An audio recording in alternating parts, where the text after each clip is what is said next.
731. It's out on all platforms right now. iTunes, go download that, purchase that. You know what I'm saying? It's on Tidal, Google Play, all that. Stream that, run it up. Go check the video out. Walk On By is out right now. I got a couple videos coming, man, and we just gonna continue to work, man. Train music, A-Train. Beats. Still living strong. Went from Warren Dixon to Hillion. Looked at with high regard. That's why they call your boy the God. Goods on the man, never perpetrate. What's going on, man? It's your boy D-Dnellz, and we are here in the studio. And it's a big Exit 9 New Brunswick vibe going on in here, man. Me personally, I don't sit down with a lot of people. I don't, you know what I mean? I like to be selective who I rock with and who I sit down with, have these type of conversations with. And, when Big Bro hit me, this is a no-brainer, man. Hillion. Yes, sir. It was good, goody, man. Can we get one of these real quick? Yeah, absolutely. What's going on, Big Bro? Peace, and like I said, we were chopping it up off camera. And this is like a big moment for I guess it was for the both of us, because it's like two different eras of New Brunswick coming together. We sitting down. Of course, you talking music. Of course, you're gonna talk the town. But we just growing up in high school. You know what I mean? Me personally, like, there's a lot of rappers you grew up and listen to, but the way people perceived you growing up, when y'all were young, making music, putting mixtapes out, they was dropping. It was like one of the big artists dropping. You know what I mean? You know what I mean? Everybody got it, and I remember some people I went to school with, when they was like trying to get down with A-Train was the thing, you know what I mean? That was like inside to the rock, the Rough Riders of New Brunswick. You feel me? That's a big fact, bro. So for us to sit down now, come full circle, and have this conversation, and the fact that we both still doing what we love to do, more so for you, it's a big salute to you, because at the time, if you had asked me in high school if I'd be doing this, I probably wouldn't be able to tell you yes or no. But the fact that you still passionate and still releasing music that is being received by people. You're not just putting music out there hoping let me just throw it out there. Like, you get music that people actually responding to it. So we was outside chopping it up, and you informed me, like, you just dropped the project a couple months ago. It's a couple months now, right? Yeah, it's July. On my birthday. And that was the first solo project that you dropped. And what? And since like 07, bro. 07. It's about 12 years. Okay. My first solo release was the Green Light mixtape, hood classic, as far as the people concerned. And it's been that long, and now 2020, I'm like, man, it's time. I was about to ask you, why now? Why do you feel like now is the right time? I know 2020 has been a weird year, right? Weird. Everybody. It's not like normally it would be like, yo, damn, Hill having a bad year, or damn, D-Dnellz having. It's like, yo, everybody, not a bad year, but a weird year. Yeah, it's like, very weird. So why now? Why wait 12 years to drop a project now? During these times. For a while, I wasn't even focused on the music. I was still doing tapes in between those releases. Right. I was helping a few of the gang, do tapes. I did a few tapes with the gang, with Train, A-Train. And then, I was just getting my life in order, in a sense, with family, married, my son, so I kind of got that settled, and then I'm like, man, I can't just let it go. The music was just calling me, man. I'm like, I gotta give the people something, so, man, and I just figured it was time, man. I dropped 731, and the response was just crazy, and the people were showing me hella love, so I'm just like, whoa, I was blown away. And that date is your birthday? Yeah. So, okay. That's the meaning behind the title, 731, I'm a Leo, you know what I'm saying? So it was like the rebirth, saying, to me back with the music. So, I dropped it on my birthday, you know what I'm saying? Like when you create and you making music, right? Especially after waiting 12 years to drop your own project. Right. What's that process like, recording wise? And what's your thought process like? Are you like, are you hoping that people receive it well? Or are you just like, you know what? I'm gonna just throw it out there cause certain people, especially when you already had traction in the game, it's just like a certain level of confidence that you may have. Like, you know what? I'm 12 years out, but I know that what people are still interested in hearing what I'm saying. But it's just some type of like nerve wrack. Like, the nerve was there. I'm not gonna lie about that. You know what I mean? Like when you presenting something to the world, you don't know how people gonna receive it. You know what I'm saying? So I was a little nervous, but I've been making this music over time. You know what I'm saying? Like all of the music that's on this track I probably recorded about 3 songs recently, within like the 3 months before release. You know what I mean? The other songs, I've had them for a while, you know what I'm saying? Probably like a year or so. This project has been on my mind for like a year, I say. You know what I mean? Like, yo, I just got to get something right. It wasn't like one of those things like... Nah, it wasn't... Like, these tracks was definitely thought... Nah, yeah, it was a thought process, too. I kind of took my time with it, you know what I'm saying, and put it together. So, you know, I was still confident in my music, though, you know, because, like you said, back in the day, people looked at me like, yo, Hill, you can spit, da-da-da, you know what I mean? I was... in high regard, looked at with high regard. That's why they call your boy the God, you know what I mean? That's why I said on the track, you know what I'm saying? So I wasn't, you know, scared to put it out, you know what I mean? I just knew that I had to put it out, you know what I mean? To have to give people something. Right. You know what I mean? So. Right, and that heavy amount of people are from our both our hometowns, New Brunswick. Right. And you guys been around for how long? You said 20 years, right? Since you guys were teens, right? So that love and that support that you get from the hometown, we were outside talking about how, you know, it got to start at home base. Absolutely. Because now the fact that you created such a strong fan base, you can release a project 12 years later and still get that reception. And still get right. So how's that feel, knowing that love? Because even with me personally, like as a DJ, as a host, whatever, I know for a fact if I put something together, or I know for a fact I'm where I'm at now because I know whatever I do, New Brunswick, I'm always gonna be booked in New Brunswick. I'm always gonna have New Brunswick backing me. And the same for you. You can wait 12 years and drop a project because New Brunswick is always gonna back you. That's a fact. Let's talk about how important that home base is and that hometown love is for artists or anybody doing anything. Yeah, well, that's what they say. You know, everybody in the game, everybody rep where they from. You know what I'm saying? From the Lil Waynes to the Jay-Z's to like, you're not nothing until you actually put on for where you from. You know what I'm saying? And you actually have the people from where you from showing you love and giving you, you know. Yeah. Okay. A-Train. Like, right, we can't talk about New Brunswick, we can't talk about here. Right. We can't talk about all of this without mentioning A-Train and where you guys, like, how did, because I caught on to the wave, like I said, I was in high school, and I know the wave was bubbling before that, but let's start about how it started, where we're at now with the group, and yeah, we'll touch on that real quick, because I feel like that's important before we even start talking about New Brunswick. Let's talk about what, you know, the gang and where we came from. Well, we started as NFC, actually. People might not know. It was me, my boy Smooth, and, you know, Shotty, a bunch of other jokers, you know what I'm saying? And we started young, man. Like, we started recording with 2 radios, you know what I'm saying? Like, a Panasonic playing the instrumental and the other one, you know, recorded, you know what I mean? If you ain't had your one tape, right? I know nothing about that, with the tape. Right, you know what I mean? Put the tissue in the top of the tape and record over something, you know what I'm saying? Like, that's how we started, you know what I mean? From Sound Express days when Sound Express was downtown, going down there to get the mixed instrumentals and shit like that, you know what I'm saying? So that's where we started at, and then, you know, the team just grew, and it kept growing, you know what I'm saying? And we went from NFC to the Alliance, and that was Brunswick teaming up with Franklin, you know what I'm saying? We had some guys that was from, you know, the neighborhood town that teamed up with us. A-Train is short for Alliance. Got it. You know what I mean? So that's where we came up with the name A-Train, you know what I'm saying? Because Jersey City had A-Team with Ransom and all of them, so we can't be the A-Team.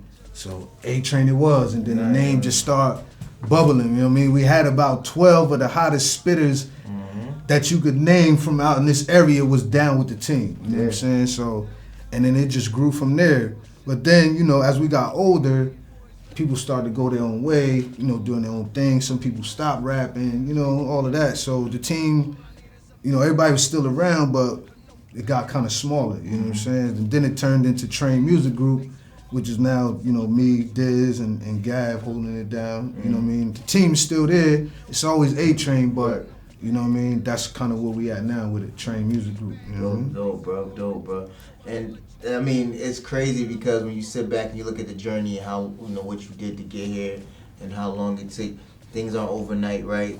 That's a fact. We talked about how you gotta have a home team supporting you, being where you are at in your life, and talking, and on the tape you talked about having opportunities to take that leap, right, into an industry or into a situation that you didn't feel, but you felt like it wasn't the right situation, right? Now, if you factor in the fact that you're in a group, right, we're in a town that everybody, because I feel like when you're from a town like this, everybody want to be the first to put on, because if you get on, you'll be the first one, right? Everybody want to be like, yeah, I put on. So factoring all of that, what made you like stay true to yourself? Because we talked about like not taking every opportunity because it sounded good on paper, right? Or not changing who you are to give the people what they want because you feel it'll take you to the top faster. Right. How were you able to stay so like, yo, this is who I am, and whether I ever make it, I'm gonna be who I am no matter what. What made you stay a course? Well, humble beginnings, man. Right. You know what I'm saying? Like, and always being real with myself. Like, I live by that model. If you ain't real with yourself, how you gonna be real with everybody else? So it's like just staying true to what I do, you know what I mean? And not being a gimmick rapper, you know what I mean? Trying to say that I do this and do that or whatever that I'm not a part of. Do you still think it's a lane in hip hop for groups? Right now, I wouldn't say groups are thriving in the industry. You know what I'm saying? It's more of a solo thing. What's the last group to really thrive? Yeah, I'm trying to think. Migos or something like that. You know what I mean? That was like the last. That's like the last. Like they're the last group. But even then, now they starting to drop solo projects. You know, and it's like it's three of them. So it's and it's three of them, right? So it's not like a whole bunch of guys that you know what I mean. And they relate. I think two of them are related too. So it's kind of like it ain't like these got thrown. And together. even back then when we were doing our thing, you know, that was the thing. Like you mentioned the Rough Riders and you know the Rockefellers. You know was. Have a label, have all your spitters on the label, you know what I'm saying? We was kind of following the same format, you know what I'm saying? So that was a lot of the inspiration behind that. I mean, and we grew up listening to all those guys, the Locks, the Dipsets, you know, the Jays, you know, and that was the model to follow, you know what I mean? But now it's more of a independent, you know, do your thing how you do your thing. That's basically it. Yeah, like independent is the way to go. Like, cause back then you had to print your CDs, you had to do that. So I felt like a lot of everybody didn't want to take that responsibility and doing that yourself. Now it's like, yo, me and you can go in the booth right now. Right, yeah, like 2 hours later, we can probably have the #1 song trending on Twitter. Put it up on there, yeah. And, you know what I mean? 3 days later, we can sign $1 million contract. Like that's it's a fact. so. And then like when people see that, they think like every it's like that every single time. Like it's like nah. So people reach for that hit and they reach for those kind of deals. So I guess now independent is more the way because of it's so easy. But do you still feel you need that label behind you to make things work? I mean, as far as distribution maybe to kind of take you to that next level, but as far as, you know, when you're starting up, I don't really think that you need that label.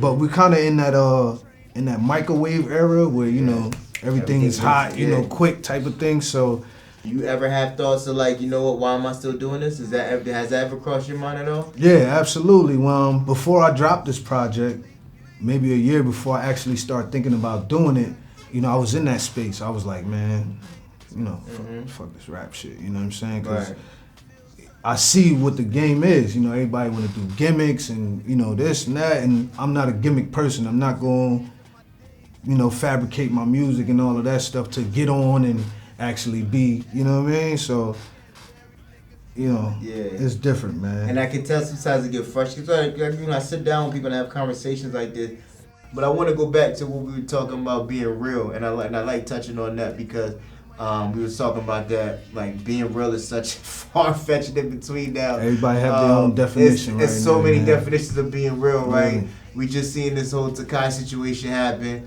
where people are like, yo, is he real because he you know, snitched on dudes who was doing his baby mom was dirty. So it's like so many. But if you ask somebody from the streets, it's like, bro, you play in the bed, you got to get dirty sometimes. But that is what it is. But so it's so many definitions of real, right? How do you stay so true to yourself and not reach for that gimmick, right? That's the first part of the question. And then just being real helped you get to where you at because you could drop a project 12, 13 years later and people are like, nah, I'm a rocker, this is Hill. and it sounds real, it sounds authentic because you're not reaching, right? You're not rapping about stuff that you don't know to know or do. We're not saying we all seen stuff, right? If you grow up in this different environment, so how do you stay so like locked in and so true to the game and true to yourself? Just being humble, man. First off, you know what I'm saying? I'm one of the most humble guys that people say they know, you know what I'm saying? That's first off, you know, just being real with yourself and being humble, not, you know, being too arrogant. Even if people might think that I'm nice or they might be like, yo, here, you got this, and I ain't going around like, yeah, yo, my shit hotter than yours, like, nah, like, stay with the real, you know what I mean? Stay on that hill wave, you know what I mean? Like, and just be me. So the fact I'm saluting you because the fact that you could drop music 20 years later and people responded from your hometown. Some people may look at it as like, oh, a local rapper, or you never really. But to me, it's like, yo, if you can still drop stuff 20 years later and people from your town are still willing to listen to what you're saying, that means there's something in you that's real enough for people to be like, nah, he's still who he is. He's authentic. You know what I'm saying? And that's hard to find. And I want to use that to segue. We both from New Brunswick. New Brunswick has changed from your era, very much so, from my era to where it's at now. Taking a step back, looking at it, right? You're not ripping and running anymore. You just literally like that OG just taking. Right. How do you? Because we got it to be from New Brunswick, we had to touch the landscape of New Brunswick. Right. Where New Brunswick is as a town, both music and just in general, bro. Like, how do you? What do you feel like? Because I feel personally like there was like some type of disconnect in the generation. That's where a it's fact. like, you know what I mean? Growing up, we had people that we looked up to, that we modeled. And I'm not saying all the youngins are like this, but sometimes do you still, like, just being an OG in the game, right? How do you feel? Am I off by saying that where it's like a little it's definitely a disconnect. I mean, the town is different, man. Like, it's a lot. The violence that's going on out here right now is unreal, you know what I mean? And of course there was always violence. I seen, you know, shit go on and stuff when I was coming up, but now to see it now and to see the younger cats, it's like they doing a lot more stuff that, you know, that we weren't doing, you know, jokers pulling up, shooting at party, like going crazy, you know what I mean? And we've been around that, but right now it just seemed like there's no guidance for the younger cats, you know what I'm saying? Like, they just doing whatever. No respect, no regard for whoever, no, you know what I mean? The respect level is just different. Left. It's different now, you know what I mean? And that's... What do you think it would take for somebody from our town to get on? Like, what do you think it would take? Like, Of course, I believe opportunity, man. Right. Like, I just feel like, you know, the right person or the right talent needs the right opportunity, you know what I'm saying? Like, I feel like Brunswick have some opportunity, but I don't feel like nobody blew the door open, you know what I'm saying, for us.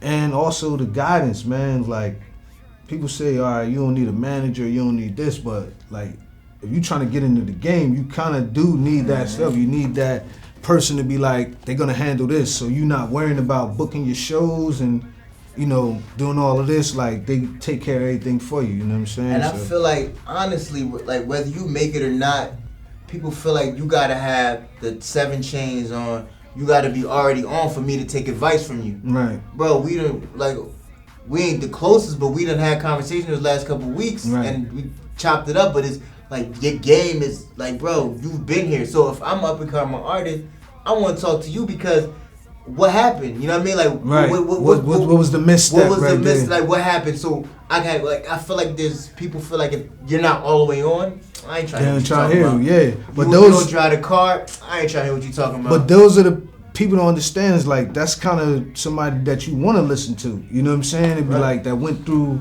the trials and the tribulations already and could give you a little guidance so you don't hit that misstep that they might have hit. You know what I'm saying? So it's necessary. Right. You know what I'm saying? For somebody from our town to really like take that next step and really be that next big artist out of Jersey. I think it could happen, and I would definitely take that responsibility. You know what I'm saying? If I had, like, I got the young boy on my the Get Lit track on the 731. He like 21, you know what I mean? Trappo, the homie Trappo, you know what I'm saying? And he's more in tune with the younger sound and stuff like that. So And we try to guide him even when, you know, he come in here record, you know, he might do some things and I'm like, yo, you might want to do it like this, you know what I mean, to make that shit sound better and shit like that. So I'm good with that, you know what I'm saying? I wanted to touch on something with you, just to see where your headspace is at, man, because it's a lot. Like I said, 2020 has been like one of those years where That's a fact. I don't think none of us ever went through. I don't think no one's ever even been through this. I've been asking like my like older people, like, yo, you've been through the civil rights era, Martin Luther King dying, Right. and they all like, bro, we ain't never seen nothing. Yeah, like this is on a whole nother level right here.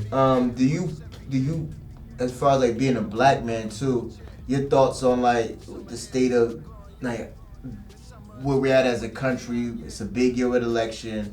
People are dying, male and female. Breonna Taylor, rest her soul. We just had some bad news of that. Where do you take some of that frustration out in your music? Are you frustrated as a black man in America right now? I mean, absolutely. I mean, how could you not be? You know what I mean? When you see what's going on and you see, you know, more and more they show like the system that's going on, the justice system or whatever is doing what it was designed to do, you know what I mean? And that's oppress, you know, our people. And we've touched on tracks like that or subjects like that in the music. We did a song called Kill Your Dreams, you know what I'm saying? And it was basically talking about how, you know, the cops, they shooting people and they killing people before they even get to blossom or they even get to actually see their full potential.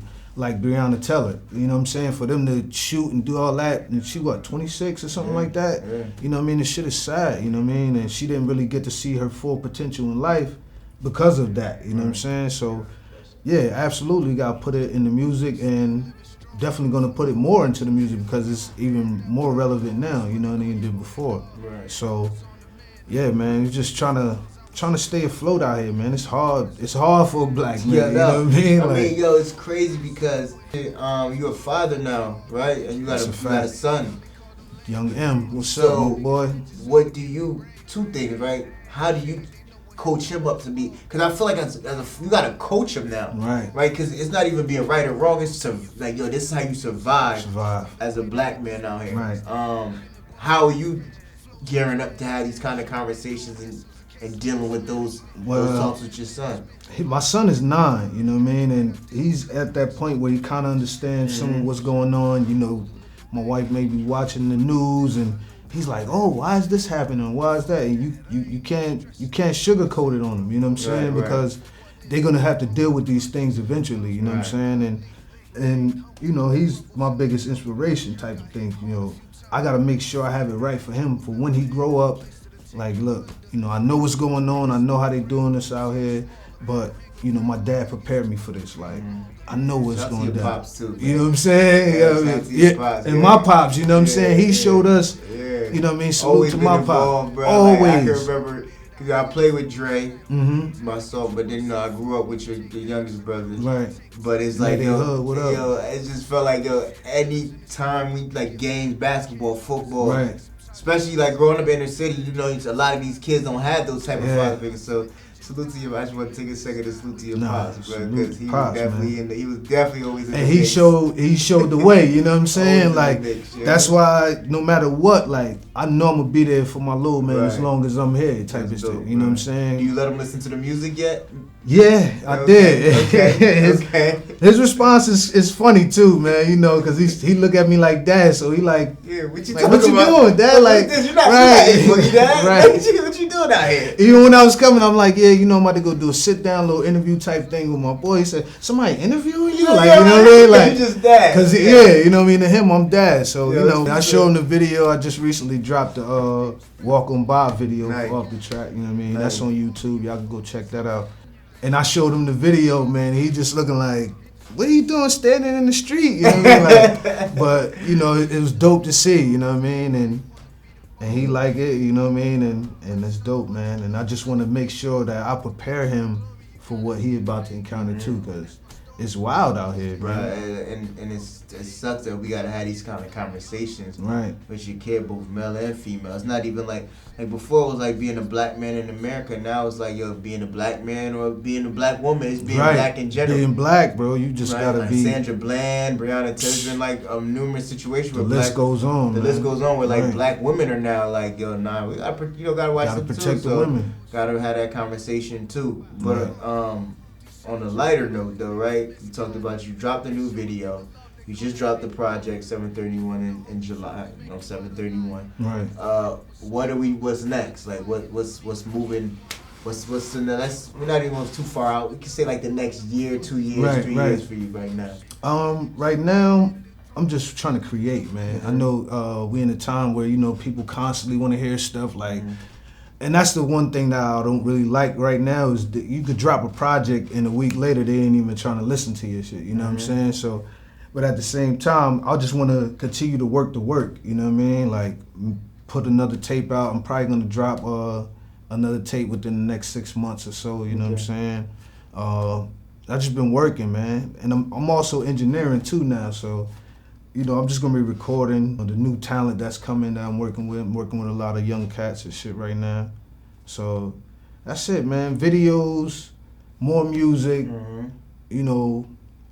Man, hopefully, shows. Hopefully mentoring the youngins. Right, you know what I mean? I don't know about the shows, we in the pandemic, we can't really perform and shit. Virtual now, right, you know what I mean? That might be the next thing I do is I might just do a virtual show and just perform the whole 731 in its entirety and just do that online, you know what I'm saying? That's the way. That's crazy that's how we live. You know what I'm saying? Like, it's not really, but, you just got to try to work the work. Like I said, man, anything that you could do, you just got to do it, man. Continue to record and all that. So I'm just trying to keep it going, man. You know what I mean? I've been doing this for a while, so I'm just trying to keep the foot on the gas, man. As you should, bro. But look, man, first of all, again, I appreciate you for choosing me to sit down with you. I appreciate you for coming through, man. It's a pleasure. This is big. New Brunswick appreciate you. Like I said, man, every time you drop, dog, it be looking like, and this is no cap, like these young kids would say. Right, no cap. No bullshit. When you dropped, it was like somebody in the industry drop, right? So the fact that you still getting that kind of love, bro, salute to you. Appreciate that, many man. blessings on your future endeavor, man. Yo, when you drop 6 months later, we're gonna circle back around and hopefully we can do this again, right? Absolutely. And maybe we could do it. It'll be a little different. We could have like one of those live sit downs, like people in the crowd, get a little audience, and all that. Nice little vibe. Nah, now we're gonna keep it pandemic safe. There's only 3 people in the room, right? So hopefully we won't get fined. Yeah, we safe, man. Hopefully we won't get fined and shit. But man, what's up, bro? I appreciate you, man. Yo, man. Much success and many blessings, Appreciate that, man. Most definitely.